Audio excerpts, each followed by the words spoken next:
निश्चित गणेश, तुम्ही आपल्या सोबतच राहा। सध्या आपण धाराशिवमध्ये जाऊयात। आपले प्रतिनिधी आफताब शेख सध्या आपल्या सोबत आहेत। आफताब, या घडीची मोठी बातमी आहे, संतोष देशमुख हत्या प्रकरणातील 7ही आरोपींवरती मकोका लागलेला आहे।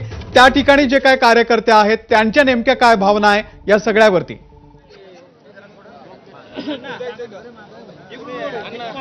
अमोल, नक्कीच या ठिकाणी बघताय सुरेश धस असतील, राणा जगजितसिंह पाटील हे दोघेही या मोर्चामध्ये सहभागी झालेले आहेत। अण्णा, आपण लाईव्ह लावत मोक्का लागलेला आहे आरोपींवरती, एक प्रतिक्रिया? एक मिनिट ऐका, तिथे गेल्यावर देतो ना।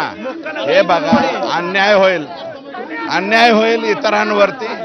आमचं भाषण ऐका, भाषणामध्ये बोलू दादा, आम्ही भाषणात बोलू। मला माहिती आहे मोका लागला, आता नाही, माननीय मुख्यमंत्र्यांनी हाऊसमध्ये जाहीर केलं ना, मोका लावला। ह्याच्यात नाविन्य काय? मोका लागणारच आहे, अजून बऱ्याच लोकांवर मोका लागणार आहे।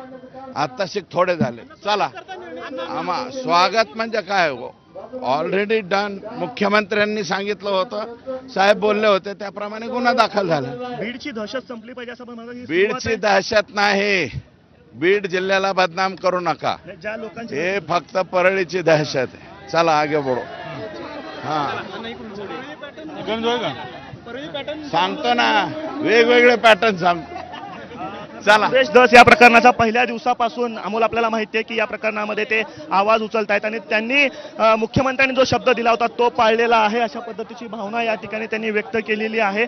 आणि 7ही आरोपींना या ठिकाणी मोक्का लागल्यानंतर भाषण जे मी करणार आहे आता जाहीर सभेमध्ये, आणि त्या ठिकाणी सविस्तर भूमिका जी आहे ती मी स्पष्ट करण्याची प्रतिक्रिया त्यांनी दिलेली आहे।